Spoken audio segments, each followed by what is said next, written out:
Saúdo a igreja com a graça e a paz de nosso Senhor e Salvador Jesus Cristo. Amém? Amém. Vamos abrir nossa Bíblia hoje no livro dos Salmos. E vamos para o Salmo 143. Nós vamos ler daqui do versículo 4 ao versículo 7. Salmo 143.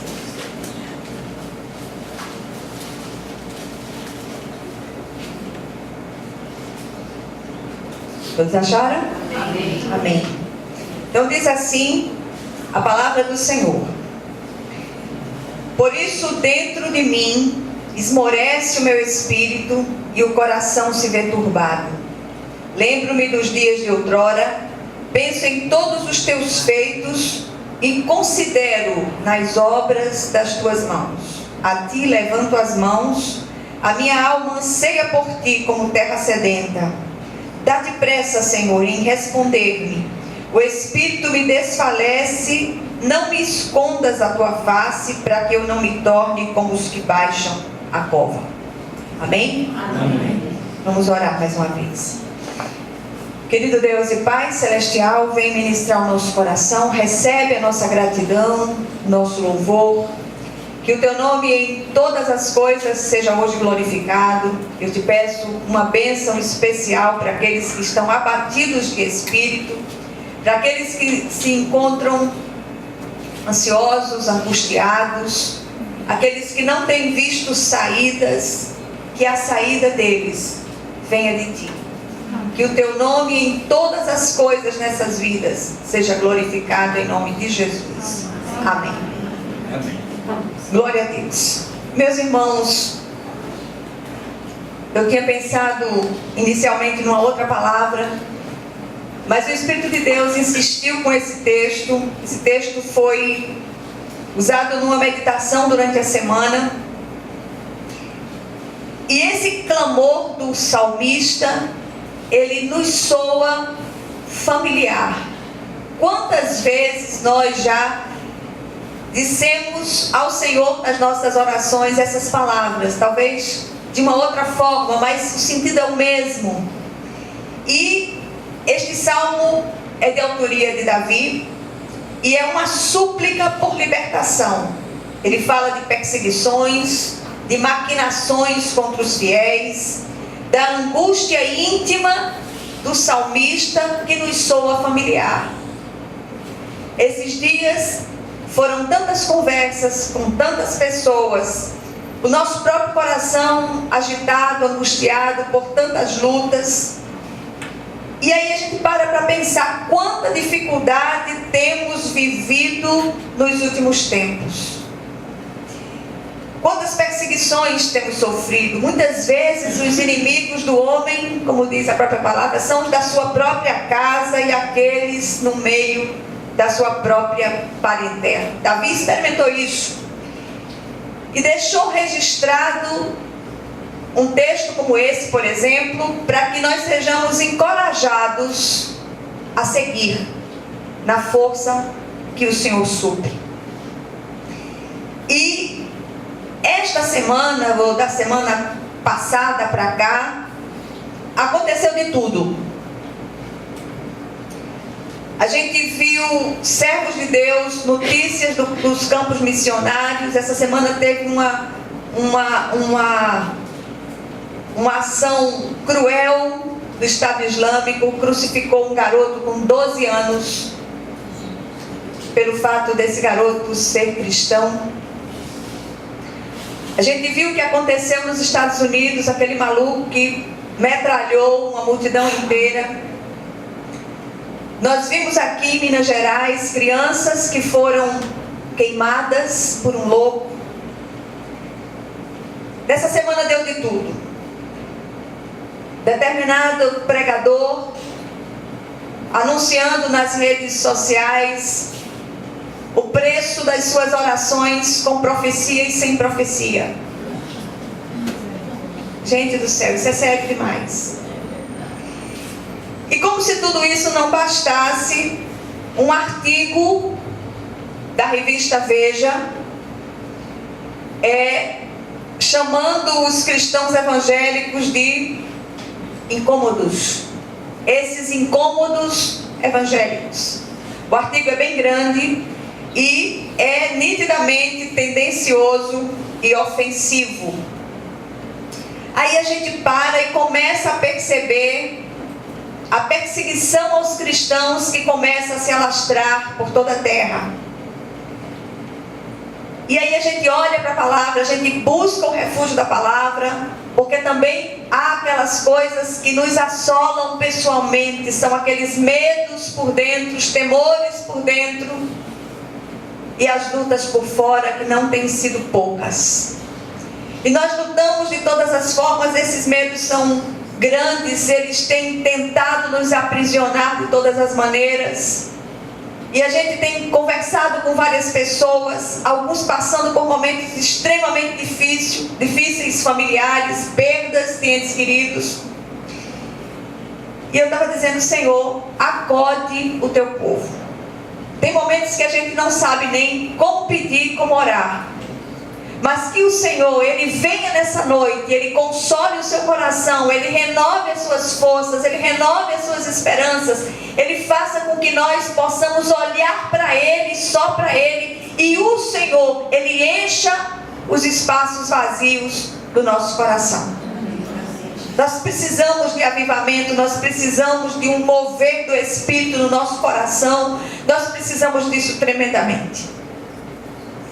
Nesses dias foram dias de choro e angústia profunda de alma. Por isso que essas palavras do salmista, elas encontraram abrigo no nosso próprio coração.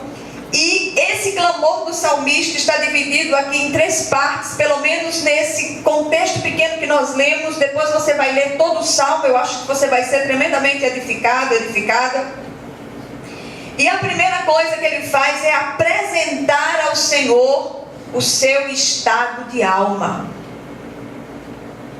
Nós precisamos ir ao Senhor com os nossos corações rasgados. Nós precisamos ir ao Senhor e dizer aquilo que tem nos afligido verdadeiramente.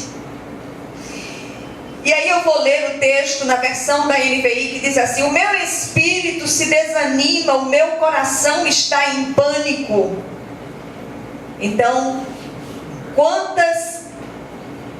como esse estado de alma do salmista parece com aquilo que temos sentido.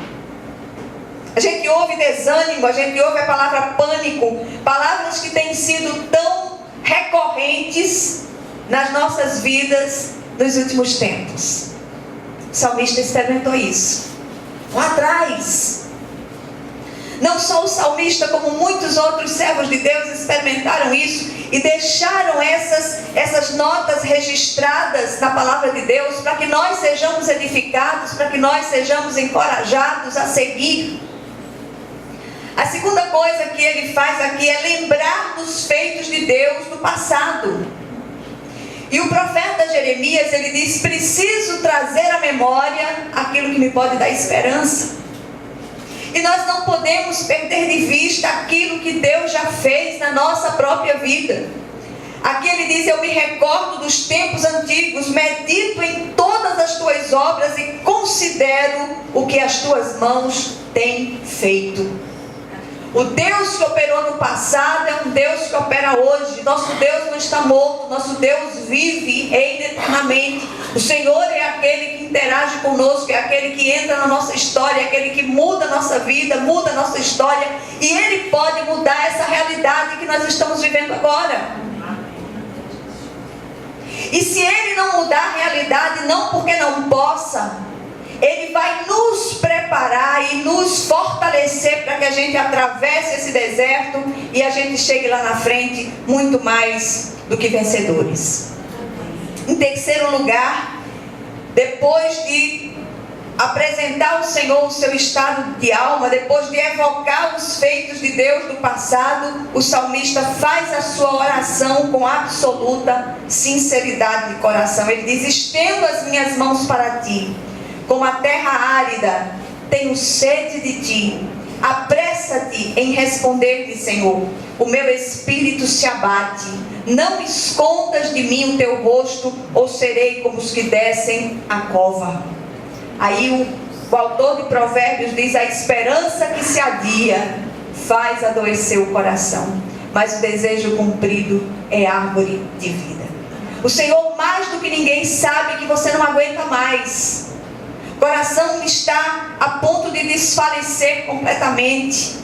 E aí ele pede que o Senhor se apresse na resposta. Senhor, me acode. Senhor, vem cá. Entra com a providência, Senhor. Eu não tenho como lidar com essa situação. E a gente se lembra de um outro servo de Deus, o rei Josafá, que enfrentou um momento de extrema dificuldade, quando 3 exércitos se levantaram para dizimar o pequeno estado de Judá. E ali ele clama ao Senhor, ele levanta os olhos e diz: Senhor, eu não tenho como lutar contra esta situação, mas os meus olhos estão postos em Ti.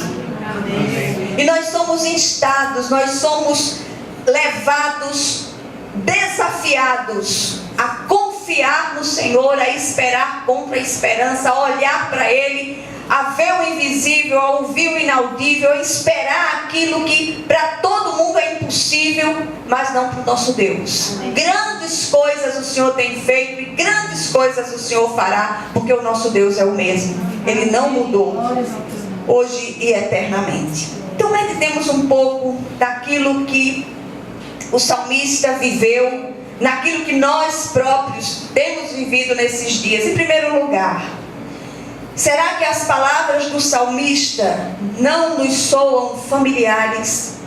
Eu imagino que sim, porque a mim soam. Todos nós estamos, numa medida ou noutra, sendo fustigados por muitos embates. Aí eu me lembro demais daquela palavra do apóstolo Paulo: são lutas por fora, temores por dentro. E todos, numa medida ou noutra, temos os nossos medos. Medos que muitas vezes nós nem ousamos externar. Mas são medos reais. São medos que estão lá dentro e que minam muitas vezes a nossa fé. Mas apesar dos medos, a despeito dos medos, creiamos naquele que é invisível, mas real. Amém. Estamos todos carecidos, que a graça seja abundante sobre nós, para que possamos ser fortalecidos, sustentados e firmados em Deus, em meio a essas lutas.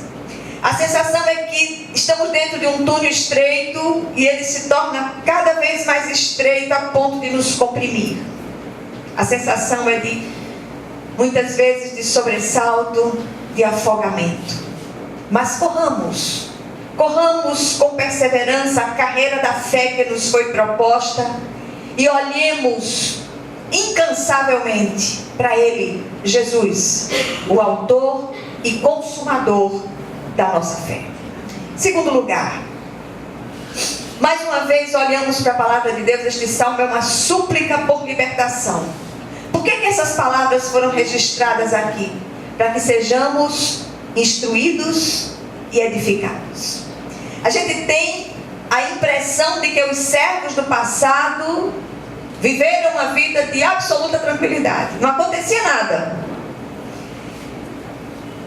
Para que saibamos que o caminho se torna cada vez mais apertado à medida que caminhamos nele, mas ao final encontraremos uma porta igualmente estreita pela qual passaremos e acharemos descanso, acharemos pastagem. Glória a Deus por isso. Amém. A pergunta é: passaremos? Com a graça nos assistindo, certamente atravessaremos, completaremos a carreira, combateremos o bom combate e guardaremos a fé para a glória de Deus. Amém. Leiamos todo o salmo. Há muito a aprender aqui. As experiências dos servos do passado, como eu disse antes, não eram diferentes das nossas. Eles não apregoavam um triunfalismo ufanista, como se a fé nos isentasse de atravessar desertos. Uma das coisas mais nocivas é a infeliz da teologia da prosperidade.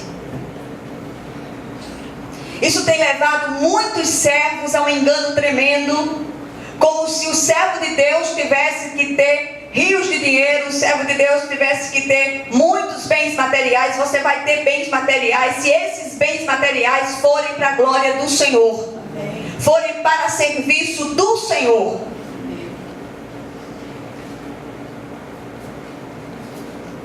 Há um triunfalismo ufanista e demoníaco no meio dessa teologia que tem levado muitos crentes a andar equivocados. As experiências do passado foram registradas para que sejamos encorajados a seguir apesar dos percalços. Terceiro lugar, ao final venceremos, pois já lutamos em vitória. Sabe por quê? Porque nós lutamos do lado do vencedor, vencedor por excelência, nosso Senhor Jesus Cristo. Creiamos e sigamos na força que o Senhor supre. Sentimos vontade de desistir? Será que sentimos? Muitas vezes. E é preciso que a gente seja muito honesto para admitir isso. Mas a ordem é seguir. A esmo? Claro que não. Somos convocados a seguir a Ele, o Cristo. E aqueles que desistem entristecem o seu coração. O amor dele por nós é tão grande que ele se deu, morreu de amor por nós. Ele foi às últimas consequências. Se você queria que alguém morresse de amor por você, Jesus morreu. De verdade. E assim, se nada nos encoraja a seguir, é hora de olhar para a cruz do Calvário. De lá brotará a nossa motivação e a nossa força. O que é que nós aprendemos aqui nessa breve meditação? Primeiro, a experiência do salmista é espelho para nós.